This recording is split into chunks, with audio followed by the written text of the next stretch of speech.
ہم سب زندگی میں ایک بہتر انسان بننا چاہتے ہیں، لیکن اکثر ہمیں وہ راستہ وہ نقشہ نہیں معلوم ہوتا۔ ڈاکٹر حیدر رضا کے تفسیر قرآن کے لیکچر سلسلے میں قرآن ایک بہت ہی واضح نقشہ پیش کرتا ہے۔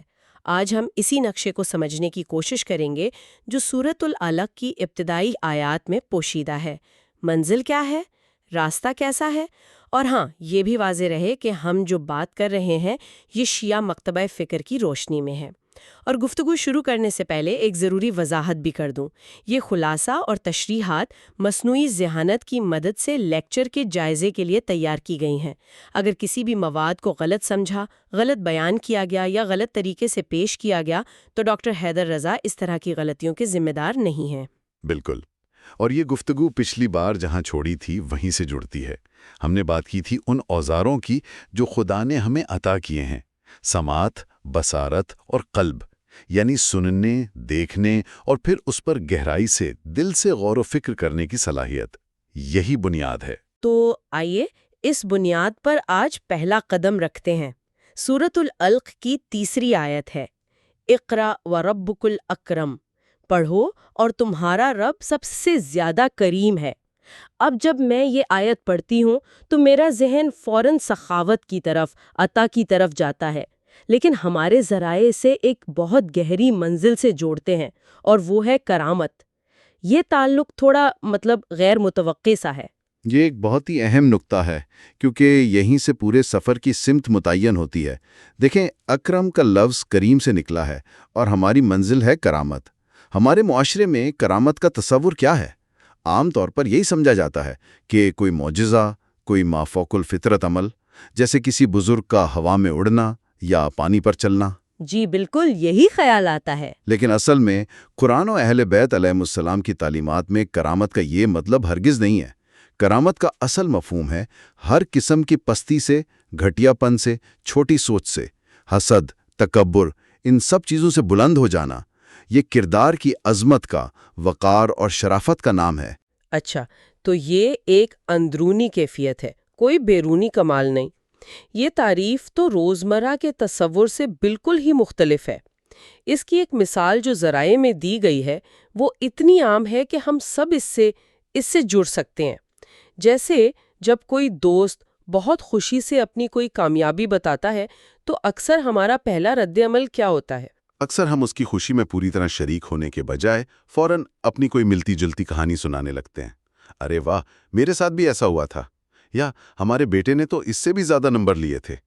یہ بظاہر ایک عام سی بات لگتی ہے نا؟ لیکن یہ رویہ کرامت کے بالکل برعکس ہے۔ یہ انسان کے اندر کی ایک پستی کو ظاہر کرتا ہے کہ وہ دوسرے کی خوشی کو برداشت نہیں کر پا رہا۔ یہ بات تو سیدھا دل پر لگتی ہے، خاص طور پر آج کل سوشل میڈیا کے دور میں، جہاں ہر کوئی اپنی زندگی کو بڑھا چڑھا کر پیش کر رہا ہے۔ دوسرے کی خوشی دیکھ کر اپنے اندر کمی محسوس کرنا تو جیسے ایک وبا بن گئی ہے۔ تو اس کے مقابلے میں کرامت والا رویہ کیسا ہوگا؟ ذرائع میں ائمہ علیہم السلام کی زندگی سے کوئی مثال ملتی ہے؟ بالکل، اور وہ مثال انسانیت کی معراج ہے۔ 5ویں امام محمد باقر علیہ السلام کا واقعہ ہے۔ ایک شخص نے، جو آپ سے بغض رکھتا تھا، سرِ عام آپ کی والدہ کے بارے میں بہت ہی نازیبا کلمات کہے۔ اب سوچیں، کسی بھی عام انسان کا رد عمل کیا ہوتا؟ شدید غصہ، انتقام۔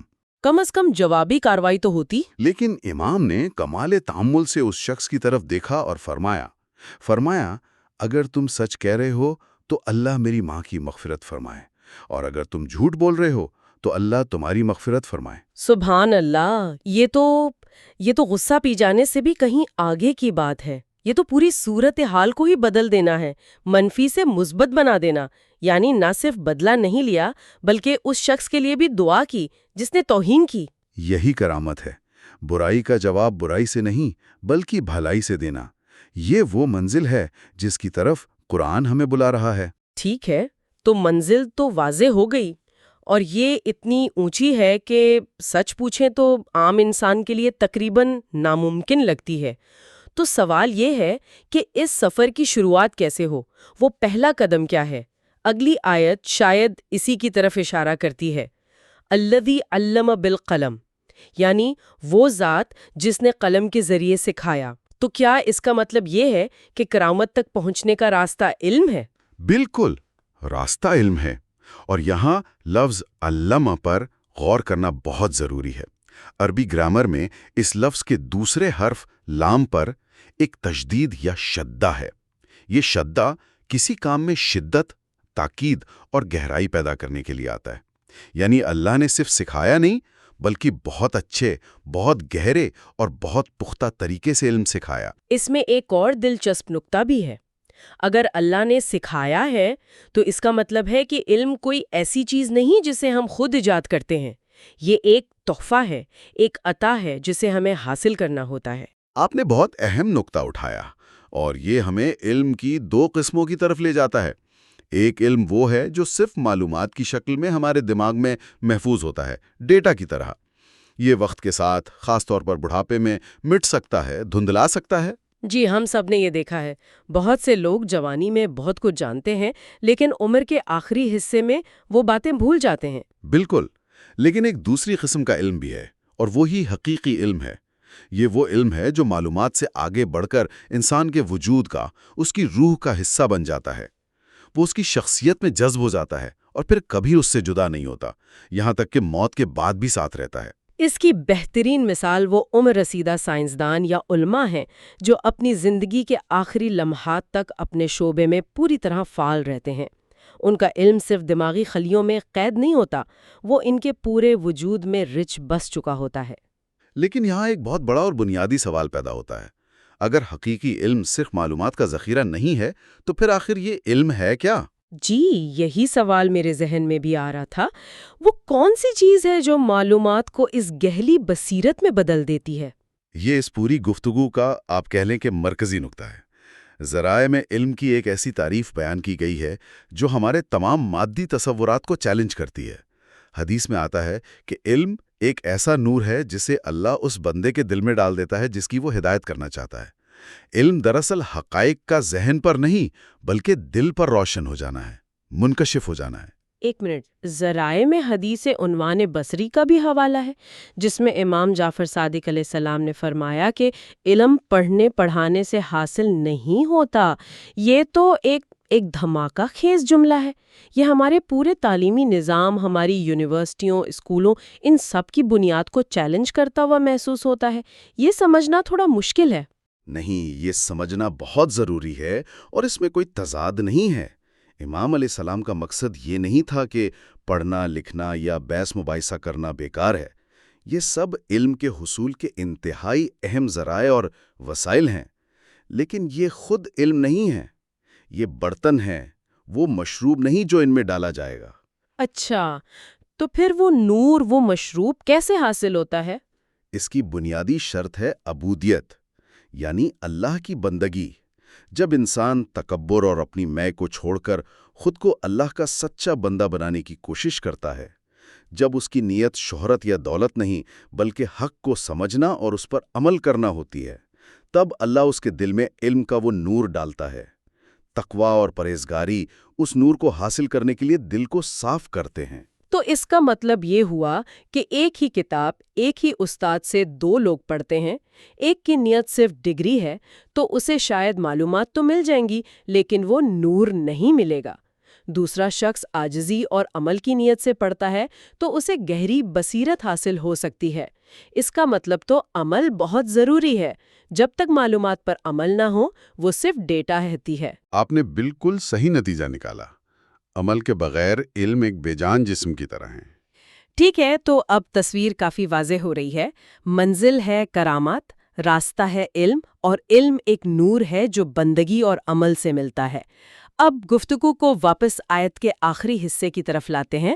علامہ بالقلم، یعنی قلم کے ذریعے سکھایا۔ جب ہم قلم کا سوچتے ہیں تو ہمارے ذہن میں لکھائی، کتابیں، یہ سب آتا ہے، لیکن اس کائناتی پیمانے کی گفتگو میں لگتا ہے کہ یہاں قلم کا مطلب بھی کہیں زیادہ گہرا اور وسیع ہوگا۔ یقیناً، یہاں قلم سے مراد صرف وہ آلہ نہیں جس سے ہم کاغذ پر لکھتے ہیں۔ یہ ایک بہت وسیع استعارہ ہے۔ اس سے مراد اللہ کا وہ پورا نظام، وہ قانون، وہ اصول ہے جس کے ذریعے اس نے پوری کائنات میں اپنا علم اور اپنی نشانیاں لکھ دی ہیں۔ کائنات کی ہر چیز، ایک ایٹم سے لے کر کہکشاؤں تک اللہ کے اسی قلم سے لکھی ہوئی ایک کتاب ہے۔ اس کو سمجھنے کے لیے کوئی مثال؟ ذرائع میں ایک بہت خوبصورت جدید مثال دی گئی ہے۔ آج ہم جانتے ہیں کہ ایک چھوٹی سی DVD پر خربوں بائٹس کی معلومات محفوظ کی جا سکتی ہیں۔ یہ معلومات اس پر کیسے لکھی جاتی ہیں؟ ایک بہت باریک اور طاقتور لیزر بیم کے ذریعے۔ وہ لیزر بھی تو ایک قلم ہی ہے نا، جو نظر نہ آنے والے نشانات بنا کر معلومات کا ایک سمندر لکھ دیتا ہے۔ یہ ایک زبردست مثال ہے۔ اب ذرا تصور کریں، اگر انسان کا بنایا ہوا قلم اتنا طاقتور ہو سکتا ہے تو اللہ کا قلم کتنا لامحدود طور پر پیچیدہ اور طاقتور ہوگا۔ اس قلم نے کائنات کی ہر شے، ایک پتے کی رگوں میں، ایک تتلی کے پروں کے رنگوں میں، خود انسان کے DNA میں اتنی گہری معلومات لکھ دی ہیں کہ نسل در نسل انسان تحقیق کرتے رہیں تب بھی وہ معلومات ختم نہیں ہوں گی۔ یہ سوچ تو انسان کو عاجزی سے بھر دیتی ہے۔ اس کا مطلب تو یہ ہوا کہ سائنس یعنی کائنات کا مطالعہ دراصل اللہ کی لکھی ہوئی اسی کتاب کو پڑھنے کی ایک کوشش ہے۔ ایک ماہر حیاتیات جو ایک خلیے کو سمجھ رہا ہے، یا ایک ماہر فلکیات جو بلیک ہول کے راز جاننے کی کوشش کر رہا ہے، وہ دراصل اللہ کے اسی قلم کے لکھے ہوئے حروف کو ڈی کوڈ کر رہا ہے۔ اس طرح تو علم دین اور علم دنیا کی تفریق ہی ختم ہو جاتی ہے۔ یہی تو نکتہ ہے۔ قرآن کی نظر میں ہر وہ علم جو انسان کو کائنات کی حقیقت اور اس کے بنانے والے کی عظمت کے قریب لے جائے، وہ مقدس ہے۔ شرط صرف یہ ہے کہ اسے صحیح نیت اور صحیح اوزاروں، سماعت، بصارت اور قلب کے ساتھ پڑھا جائے۔ تو آئیے آج کی اس گہری گفتگو کے اہم نکات کو سمیٹتے ہیں۔ ہم نے ایک سوال سے آغاز کیا تھا کہ ایک بہتر انسان کیسے بنا جائے، اور قرآن نے ہمیں ایک مکمل نقشہ فراہم کیا۔ منزل کرامت ہے، یعنی کردار کی وہ عظمت جہاں انسان ہر قسم کی پستی سے پاک ہو جائے۔ اس منزل تک پہنچنے کا راستہ علم ہے، لیکن یہ علم صرف معلومات نہیں بلکہ ایک الہی نور ہے جو تقوی، عمل اور اللہ کے سامنے حقیقی بندگی کے ذریعے دل میں اترتا ہے۔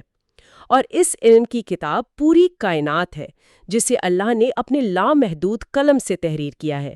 اور اس گفتگو کے اختتام پر میں سامعین کے لیے ایک گہرا اور جھنجھوڑ دینے والا خیال چھوڑنا چاہوں گا۔ یہ امام علی علیہ السلام سے منسوب ہے۔ آپ نے فرمایا، انسان 3 قسم کے ہوتے ہیں، ایک عالم ربانی، دوسرا وہ متعلم جو نجات کی راہ پر گامزن ہے، اور ان دونوں کے علاوہ باقی سب کچرا ہیں جو ہر آواز کے پیچھے چل پڑتے ہیں اور ہر ہوا کے ساتھ اپنا رخ بدل لیتے ہیں۔